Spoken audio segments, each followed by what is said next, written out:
Assalamualaikum Sobat Tirai Gaib. Salam jumpa di channel cerita horor. Di channel ini akan kami ajak kalian menelusuri dunia mistis yang tegang dan menyeramkan. Silahkan subscribe, like, komen dan share, serta nyalakan tombol notifikasinya, supaya kalian tidak ketinggalan cerita terbaru dari channel kami. Yang sudah subscribe semoga diberikan umur panjang, kesehatan, dan berlimpah rezeki, serta selamat dunia akhirat. Kalau suatu sore kamu dengar suara burung gagak berteriak keras di atap rumah tetanggamu, lalu pagi harinya ada ibu-ibu ditemukan meninggal dengan luka mengerikan di tubuhnya, jangan pernah berpikir itu cuma penyakit. Jangan juga berpikir itu perampokan. Karena di Gorontalo, orang-orang tua percaya ada ibu-ibu yang terbang saat tidur dan membunuh tanpa sadar. Dan kisah ini berawal dari seorang ibu yang terlalu rindu pada anaknya. Kota Gorontalo di awal tahun 2000-an belum seramai sekarang. Belum ada smartphone, belum ada video call, belum ada pesan instan yang bisa mengobati rindu. Kalau kangen, ya cuma bisa nelpon, atau nunggu kabar yang entah kapan datang. Di salah satu rumah tua berdinding papan, tinggal seorang perempuan bernama Bu Nunu, nama samaran. Umurnya sekitar 45 tahun. Suaminya sudah meninggal hampir 5 tahun lalu. Sejak itu, rumahnya sunyi. Dua anak perempuannya sudah menikah dan pindah ke Makassar. Awalnya mereka masih sering pulang, lalu jaraknya makin jarang, dan akhirnya tidak pernah pulang sama sekali. Bu Nunu tidak bekerja. Hidupnya hanya mengandalkan sisa tabungan suaminya dan transfer seadanya dari anak-anaknya. Setiap pagi, Bu Nunu duduk di teras, menyapu daun kering, menatap jalanan, menunggu sesuatu yang bahkan dia sendiri tidak tahu apa. Teman bicaranya cuma tetangga-tetangga sebelah rumah. Salah satunya, Bu Tina. Bu Tina sering mampir sore-sore. Bawa kue, bawa cerita, bawa tawa kecil. Tanpa Bu Tina, mungkin Bu Nunu sudah benar-benar hilang akal karena kesepian. Suatu sore, kerinduan Bu Nunu memuncak. Dia masuk kamar, mengambil telepon rumah. Tangannya gemetar. Dia menelpon anak pertamanya di Makassar. Assalamualaikum, Nak. Iya, Bu. Bu Nunu tersenyum, walau air mata sudah menggenang. Kamu sehat? Anak-anak sehat? Sehat, Bu. Lalu Bu Nunu menarik napas panjang. Bu kangen. Bu pengen ke Makassar. Bisa tolong beliin tiket pesawat nggak? Di seberang sana, sunyi. Lalu suara anaknya terdengar berat. Bu, sekarang lagi nggak ada uang lebih. Maaf ya, Bu. Klik, telepon ditutup. Bu Nunu terdiam lama. Dadanya terasa kosong. Dia menelpon anak keduanya. Cerita yang sama, permintaan yang sama, jawaban yang sama. Maaf, Bu, belum bisa. Setelah telepon ditutup, Bu Nunu terduduk di lantai. Tangisnya pecah. Bu Nunu masuk kamar, mengeluarkan kaleng bekas biskuit tempat dia menyimpan tabungan. Dihitung lagi. Tidak cukup, bahkan untuk tiket sekali jalan. Air matanya jatuh satu persatu. Dalam hatinya muncul pikiran yang bahkan membuatnya takut sendiri. Apa gunanya aku hidup kalau begini?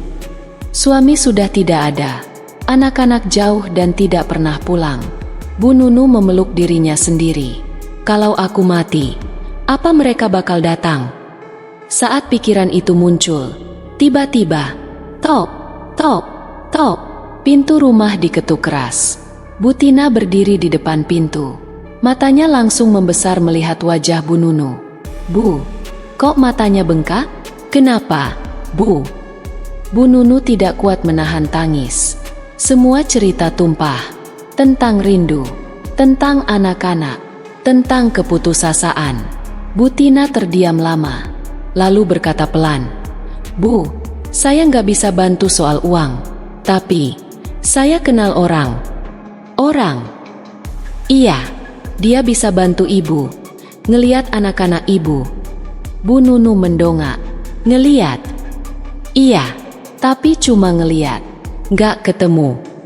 Logika Bu Nunu menolak, tapi hatinya lapar akan rindu. Apapun caranya, Bu mau. Besok siangnya, Bu Nunu diajak ke rumah Pak Burhan. Rumahnya tua, gelap, aromanya aneh, seperti tanah basah dan dupa lama. Pak Burhan mendengarkan cerita Bu Nunu tanpa ekspresi, lalu berkata, "Bu, ini nggak mudah. Saya bayar berapa, Pak?" Pak Burhan menggeleng, "Bukan uang." "Terus apa?" "Ibu nggak perlu tahu. Yang penting, nurut." Bu Nunu menelan ludah. Akhirnya, dia mengangguk. Pak Burhan berpesan, "Tidur sore menjelang maghrib. Kunci pintu kamar. Jangan sampai ada yang masuk." Bu Nunu pulang dengan perasaan campur aduk. Jam menunjukkan pukul 4 sore. Bu Nunu masuk kamar, mengunci pintu, berbaring. Awalnya hanya merem, lalu gelap. Tiba-tiba, tok, tok, tok. Bu Nunu terbangun. Dia melihat jam. Pukul 7 pagi. Dia kaget bukan main. Belum sempat berpikir, teriakan terdengar dari luar. "Bu Nunu, cepat keluar!" Dia membuka pintu. Warga berdiri dengan wajah panik.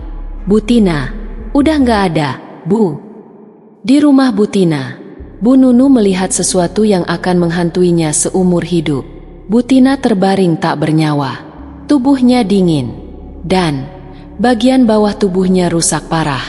Darah masih terlihat mengalir. Ada lubang besar. Seorang warga berteriak, "Semalam saya dengar gagak." Keras banget suaranya. Suami Bu Tina menangis sambil gemetar. Ada perempuan terbang. Badannya cuma organ. Muter-muter, gigit jantung istri saya." Bu Nunu hampir pingsan. Dan di antara bisikan warga, satu kata muncul berulang kali, "Pong." Sore itu, Pak Burhan datang, tanpa ekspresi sedih, tanpa kaget. "Bu, malam ini jam 8, kunci kamar, tidur." Bu Nunu menurut, dan malam itu, dia terbang. Dia melihat anak-anaknya, melihat cucunya. Lalu, gelap, dan sunyi. Tidak ada yang tahu pasti jam berapa Bu Nunu meninggal. Warga hanya menemukan tubuhnya pagi hari, tergeletak di halaman belakang rumah seorang tetangga jaraknya sekitar 2 gang dari rumahnya sendiri. Posisinya aneh. Lehernya tertekuk dengan sudut yang mustahil. Tulang rusuknya patah. Mulutnya terbuka, seolah menjerit. Tapi tidak ada suara yang keluar. Yang paling mengerikan bukan itu. Di telapak kakinya, ada tanah basah bercampur darah, seperti bekas mendarat keras dari ketinggian. Orang-orang tua langsung tahu. Ini bukan jatuh biasa. Sapu lidi 3 kali. Tetangga yang pertama kali menemukan Bu Nunu bernama Laode, tamu lelaki tua yang sudah tinggal di kampung itu sejak kecil. Tangannya gemetar saat menunjuk tanah. "Di sini, saya lihat bekas putaran angin." Seorang ibu langsung menutup mulutnya. "Jangan bilang." Laode mengangguk pelan. "Semalam, saya lihat bayangan hitam terbang rendah. Saya langsung ambil sapu lidi dan pukul tanah 3 kali. Klak, klak, klak." Itu bukan kebiasaan sembarangan. Di Gorontalo, sejak dulu dipercaya, kalau kamu melihat makhluk terbang menjelang subuh atau maghrib, pukul tanah 3 kali dengan sapu lidi, karena itu akan memutus ikatan roh dengan tubuh manusianya. Dan kalau itu benar, maka yang jatuh dan mati bukan cuma makhluknya. Mayat yang masih hangat saat jenazah Bu Nunu dimandikan. Kejanggalan mulai terlihat. Air bekas mandinya berwarna merah muda seolah darahnya belum berhenti bergerak. Salah satu ibu-ibu yang memandikan tiba-tiba teriak, "Astagfirullah." Di bagian punggung Bu Nunu, tepat di tulang belikat, ada bekas lebam membentuk sayap. Bukan seperti memar jatuh, tapi seperti sesuatu yang tumbuh, lalu dicabut paksa. Jenazah Bu Nunu dikuburkan cepat, tanpa banyak doa, tanpa banyak pelayat, karena orang-orang takut. Takut kalau yang mati belum sepenuhnya pergi. Bisikan yang makin keras sejak kematian Bu Nunu. Kampung itu berubah. Anjing melolong tiap malam. Ayam mendadak mati tanpa sebab. Bau anyir sering muncul menjelang maghrib. Warga mulai mengunci pintu sebelum senja. Anak-anak dilarang keluar rumah. Dan satu nama terus dibisikkan, Pak Burhan. Siapakah Pak Burhan sebenarnya? Pak Burhan bukan orang asli kampung itu. Dia pindah sekitar 7 tahun sebelum kejadian Bu Nunu. Datangnya tiba-tiba. Tinggal sendiri. Tidak jelas pekerjaannya apa. Tapi anehnya, kalau ada orang sakit aneh, kalau ada mimpi buruk berulang, kalau ada perempuan merasa ketarik saat tidur, nama Pak Burhan selalu muncul. Dan yang lebih aneh, setiap orang yang datang ke rumah Pak Burhan selalu kehilangan sesuatu. Bukan uang, bukan barang, tapi orang di sekitarnya. Pengakuan yang terlambat 3 hari setelah pemakaman Bu Nunu, Bu Hapsa tetangga depan rumah Pak Burhan datang ke imam kampung. Wajahnya pucat. Pak Imam, saya mimpi Bu Nunu. Mimpi bagaimana? Dia nangis, badannya bolong, dan dia bilang, saya bukan mau bunuh Butina, saya cuma mau lihat anak saya. Imam terdiam lama. Lalu Bu Hapsa melanjutkan dengan suara gemetar. Dan dia bilang, Pak Burhan, pinjam tubuh saya. Ilmu Pong menurut cerita orang tua, Pong bukan makhluk. Dia manusia. Manusia yang tubuhnya dipinjam rohnya dilepas sementara dan dijadikan pemburu organ. Ilmu ini disebut ilmu tidak ala ilmu lama yang berasal dari pesisir dan pegunungan. Syaratnya, orang yang dipakai harus putus asa, harus punya ikatan darah kuat, rindu, cinta, dendam. Tubuhnya harus tidur tanpa gangguan. Ada penjaga ritual yang mengarahkan dan bayaran ilmunya, nyawa orang terdekat. Butina. Kenapa Butina? Jawaban itu datang dari suami Butina sendiri. Dengan suara parau, dia bilang, seminggu sebelum kejadian, Butina bilang dia mimpi aneh. Ada perempuan minta ditemani. Dan di hari Butina mengantar Bu Nunu ke rumah Pak Burhan, Butina ikut mendengar seluruh ritual. Dalam ilmu lama, orang yang menjadi saksi tanpa perlindungan bisa dijadikan tumbal pengganti. Butina tidak pernah tahu. Malam-malam setelah kematian Pak Burhan mulai jarang terlihat.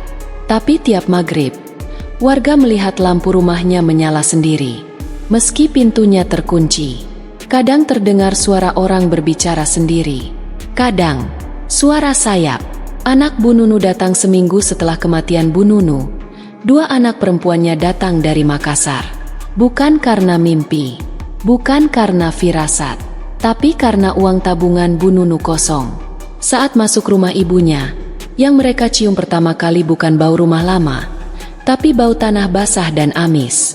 Anak bungsunya menangis. Kenapa rumah mama? Kayak bukan rumah mama. Di kamar Bu Nunu, mereka menemukan sesuatu di bawah ranjang. Sapu lidi patah, dengan ujungnya hitam seperti terbakar. Mimpi anak kedua malam pertama di rumah itu. Anak kedua Bu Nunu bermimpi. Dia melihat ibunya berdiri di ujung tempat tidur. Wajahnya pucat, matanya kosong. "Ma?" Ibunya menjawab pelan, "Jangan tidur sendirian, jangan kunci pintu, dan jangan percaya orang yang bilang bisa mempertemukan." Lalu tubuh ibunya terbelah dari punggung keluar sesuatu yang berdetak jantung. Rumah Pak Burhan dibuka, warga akhirnya sepakat. Rumah Pak Burhan harus dibuka. Saat pintu didobrak, bau busuk langsung menyergap. Di dalamnya, botol-botol berisi cairan merah, kain kafan bernoda darah, foto-foto perempuan, tua, muda, semua sendiri, dan 1 buku kulit, isinya nama-nama. Butina, Bu Nunu, dan di halaman terakhir, yang terbang tidak pernah ingin membunuh. Yang membunuh adalah rindu. Pak Burhan tidak ada, Pak Burhan menghilang. Tidak ada jejak, tidak ada jasad. Tapi sejak malam itu, warga masih melihat bayangan terbang. Dan suara perempuan menangis tiap maghrib. Pok, ibu yang terbang di waktu maghrib. Kampung yang tidak pernah tenang.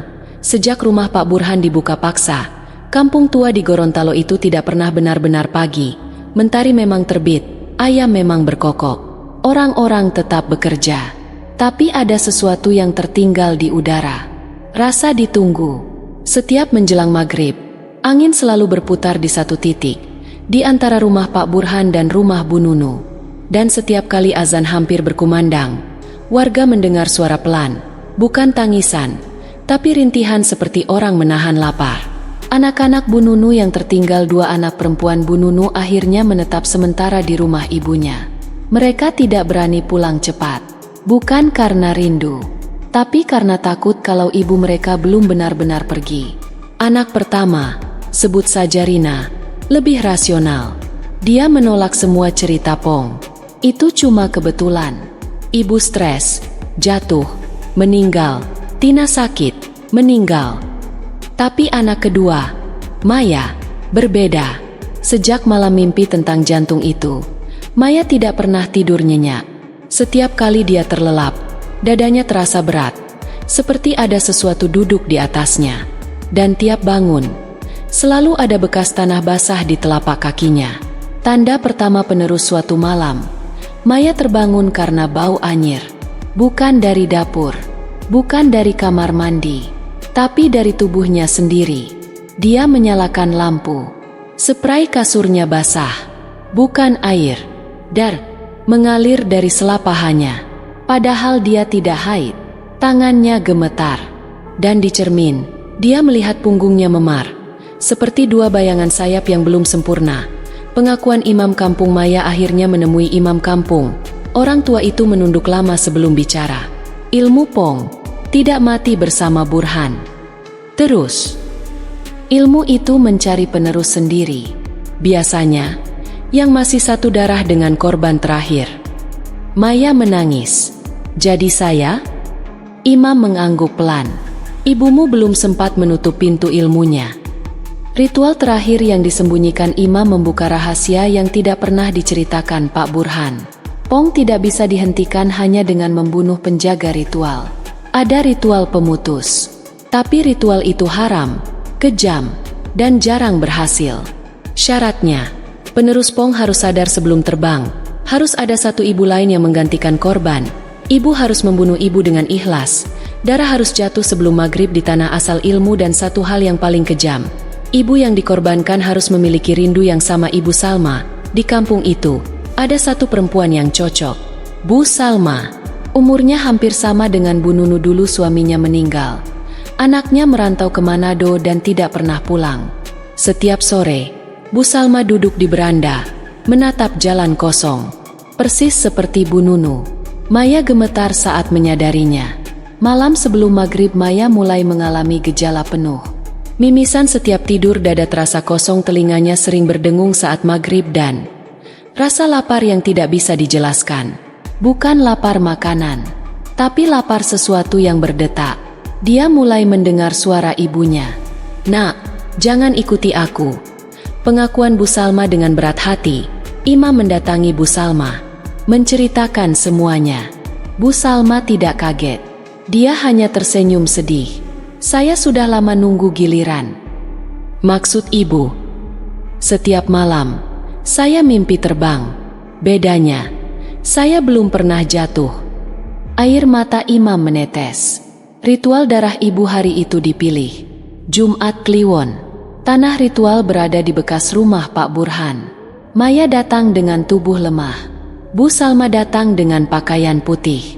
Tidak ada teriakan. Tidak ada perlawanan. Bu Salma memeluk Maya. Kalau nanti kamu punya anak, pulanglah sebelum mereka minta. Lalu imam memberi pisau kecil. Maya menangis. Tangannya gemetar. Dan saat azan maghrib hampir berkumandang, jeb, pisau itu masuk ke dada Bu Salma. Darah mengalir ke tanah. Tanah mendesis. Angin berputar. Dan dari tubuh Maya, sesuatu keluar sambil menjerit. Bukan bayangan, bukan roh, tapi jeritan rindu yang tidak pernah terucap. Apa yang terlihat oleh warga-warga yang melihat dari jauh bersumpah. Mereka melihat 2 perempuan terbang bersamaan. Lalu satu di antaranya jatuh perlahan seperti daun, sementara yang lain menghilang jadi asap. Sejak malam itu, tidak ada lagi suara gagak, tidak ada bau anyir, tidak ada bayangan terbang.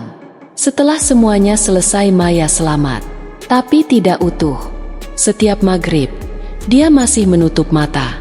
Karena kalau dia menatap langit terlalu lama, dia takut ingat rasanya terbang. Rina akhirnya percaya, dan mereka menjual rumah itu. Tahun-tahun berlalu. Kampung itu kembali normal.